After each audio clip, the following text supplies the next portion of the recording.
ईश्वर ने हमारे शरीर की संरचना कुछ ऐसी की है कि जब भी हमारे शरीर पर किसी कीटाणु का हमला हो या हमारे शरीर में कोई विषैली चीज़ प्रवेश करे तो हमें कुछ करने की जरूरत नहीं पड़े, हमारा शरीर खुद उससे निपटने के लिए सक्षम हो।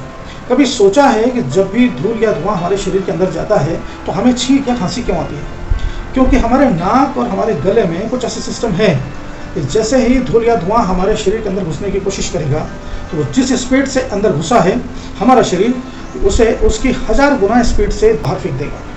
चलिए मैं आपको साधारण भाषा में समझाने की कोशिश करता हूँ, क्योंकि मैं जानता हूँ कि जितनी आसानी से मैं आपको साधारण भाषा में समझा पाऊँगा, टेक्निकली समझाना उतना ही मुश्किल है। बीमारी से लड़ने की जो शक्ति भगवान ने हमें दी है उसे इम्यून सिस्टम कहते हैं। जिसका इम्यून सिस्टम जितना मजबूत होता है वो कभी बीमार नहीं पड़ता या कम बीमार पड़ता है, लेकिन जिसका इम्यून सिस्टम कमज़ोर होता है वो बार बार बीमार पड़ता है।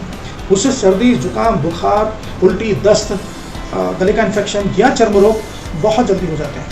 बच्चों और बुजुर्गों का इम्यून सिस्टम कंपैरेटिवली कमज़ोर होता है। इस इम्यून सिस्टम को समझने की ज़रूरत है। इम्यून सिस्टम क्या है और वो कैसे काम करता है? क्या कभी सोचा है वातावरण में इतने वायरस और बैक्टीरिया होने के बावजूद हम जिंदा कैसे रहते हैं? जवाब है हमारी इम्यूनिटी। हमारे वातावरण में ढेर सारे वायरस और बैक्टीरियाज हैं। कुछ वायरस ऐसे होते हैं जो हमारे जन्म से ही हमारे साथ हैं और वो हमारे शरीर के दोस्त बन गए हैं। उनसे हमें कोई नुकसान नहीं हो रहा है, अलबत्ता वो हमारी मदद ही करते हैं। लेकिन कुछ ऐसे वायरस होते हैं जिनसे हमारे शरीर को बहुत नुकसान हो सकता है। वायरस को रहने के लिए एक घर चाहिए जहां वो रह सके और पनप सके। उन्हें भी तो अपनी दुनिया बसानी है। वो दिन रात एक होस्ट बॉडी को ढूंढते रहते हैं। वो या तो हमारे शरीर को होस्ट बॉडी बना लेते हैं या किसी भी जानवर के शरीर को। हमारा शरीर हर वक्त वातावरण में एक्सपोज होते रहता है, चाहे दिन हो या रात। हमारे शरीर का सामना हर वक्त वायरस और बैक्टीरिया से होते रहता है। यहाँ तक कि हमारे भोजन और पानी के जरिए भी शरीर में वायरस जाने की संभावनाएं हमेशा बनी रहती हैं। जब हम लोगों से मिलते हैं और अगर वो किसी वायरस से इन्फेक्टेड हैं तो उनके जरिए हम तक भी वायरस पहुँचने की संभावना बहुत ज़्यादा होती है। इम्यूनिटी हमारे शरीर का एक ऐसा सिस्टम है जो राउंड द क्लॉक शरीर में घुसने वाले वायरस को ढूंढता रहता है, उसे पहचानता है और उस वायरस से फाइट करके उसे शरीर से बाहर निकाल देता है। वायरस को हमारे शरीर में घर बनाने नहीं देता। इम्यूनिटी के बिना हम एक भी दिन जी नहीं सकते। इम्यूनिटी सभी में होती है, बस किसी की इम्यूनिटी कमज़ोर होती है तो किसी की इम्यूनिटी बहुत मजबूत होती है।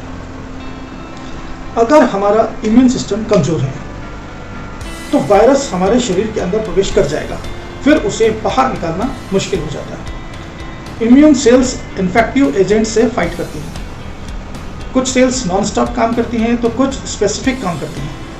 इम्यून सेल्स नेचुरल किलर होती हैं, ये वायरस को पहचान कर उसे मार देती है। वायरस हमारे शरीर में प्रवेश करता है तो उसे हमारी बॉडी के प्रोटीन से पनपने में मदद मिलती है और वो बहुत तेज़ी से मल्टीपल होने लगता है, हमारी सेल्स को डैमेज कर देता है। जब हमारी सेल्स मरने लगती है तो हम बीमार पड़ जाते हैं। हमारा शरीर, हमारा दिमाग ठीक से काम करना बंद कर देता है। जब पहली बार कोई वायरस हमारे शरीर में प्रवेश करता है तो बी सेल्स उस वायरस को पहचान कर उसे मेमोरी के रूप में टी सेल्स में रिकॉर्ड कर लेती हैं। टी सेल्स उस वायरस के लिए एंटीबॉडी तैयार करती हैं और उस वायरस को मारकर उसे शरीर से बाहर निकाल देती है। यह एंटीबॉडी हमारे इम्यून सिस्टम की फाइनल मैकेनिज्म होती है। दोबारा जब भी ये वायरस हमारे शरीर में प्रवेश करने की कोशिश करता है तो टी सेल्स शरीर को याद दिलाते हैं कि कैसे पिछली बार इस वायरस को मार गिराया था और फिर शरीर उस वायरस को जैसे पहले मारा था जल्दी फिर से उसे खत्म करके शरीर से बाहर निकाल देता है। हम कोरोना से इसलिए नहीं लड़ पा रहे हैं क्योंकि पहले हमारा उसके साथ आमना सामना नहीं हुआ है, इसलिए हमारा इम्यून सिस्टम उसे पहचानता नहीं है, जिसकी वजह से वो उसे पहचान नहीं पा रहा है और उसे रोक नहीं पाता है और उसे शरीर के अंदर जाने की इजाज़त दे रहा है। हमारा इम्यून सिस्टम ये भी नहीं जानता कि उस वायरस से कैसे लड़ना या उसको शरीर से कैसे बाहर निकालना। हमारी एंटीबॉडीज़ सिर्फ उस वायरस के साथ लड़ सकती हैं जिसे वो पहले से जानती है। चलिए कमज़ोर इम्यूनिटी के लक्षण को समझते हैं। कमज़ोर इम्यूनिटी के सिम्टम्स: बार बार वायरल फीवर होना, बार बार सर्दी खांसी या जुकाम होना, बलगम वाली खांसी होना, बार बार निमोनिया होना, चर्म रोग का होना, बाल झड़ना, एलर्जी होना, भूख कम लगना, पेट दर्द या पेट में गड़बड़ी, शारीरिक विकास कम होना, शरीर में खून की कमी होना, दिन भर थकान और आलस से रहना, शरीर में कपकपी होना, बेचैनी और जी मत लाना, सीने में दर्द होना, सर दर्द रहना और भी बहुत सारे लक्षण हो सकते हैं। इम्यून सिस्टम के कमज़ोर होने के क्या कारण हैं? तो डाइट का ध्यान नहीं रखना, स्ट्रेस, डिप्रेशन होना, शराब, सिगरेट या अल्कोहल का सेवन करना, फल और सब्जियों का सेवन नहीं करना, अनियमित नींद का होना, हमारी बिगड़ी हुई जीवन शैली। कैंसर पेशेंट्स में कीमोथेरेपी के बाद भी उनका इम्यून सिस्टम कमज़ोर हो जाता है। दवाओं का अत्यधिक सेवन करने से भी इम्यून सिस्टम कमज़ोर हो जाता है। अगर शरीर के किसी अंग का ट्रांसप्लांट हुआ है तो उसके बाद दी जाने वाली दवाइयों से भी इम्यून सिस्टम कमज़ोर हो जाता है। HIV एड्स की वजह से भी इम्यून सिस्टम कमज़ोर हो सकता है। इम्यूनिटी को मजबूत करने के उपाय: इम्यूनिटी को बूस्ट करने वाली कोई दवा आज तक नहीं बनी है। हमारा शरीर स्वयं एंटीबॉडी बनाता है, उसे बस प्रॉपर न्यूट्रिशन देना होता है। ये इम्यूनिटी ओवरनाइट बूस्ट नहीं होती है, एक ही रात में नहीं हो सकती, इसे बहुत लंबा वक्त लगता है। हरी सब्जियां जरूर खाएं, लेकिन उन्हें कच्चा नहीं खाएं, उन्हें उबाल कर खाएं। डेली अंकुरित अनाज का सेवन करें, पर्याप्त मात्रा में पानी पिएं, प्रॉपर डाइट प्लान को फॉलो करें, भोजन में ताज़ी हरी सब्जियों और फलों का सेवन जरूर करें, भोजन में सभी न्यूट्रिएंट्स को शामिल करें, vitamin C, vitamin D, vitamin E, vitamin A, vitamin B2, vitamin B6 और विटामिन ए और एंटीऑक्सीडेंट्स आपके भोजन में जरूर होना चाहिए।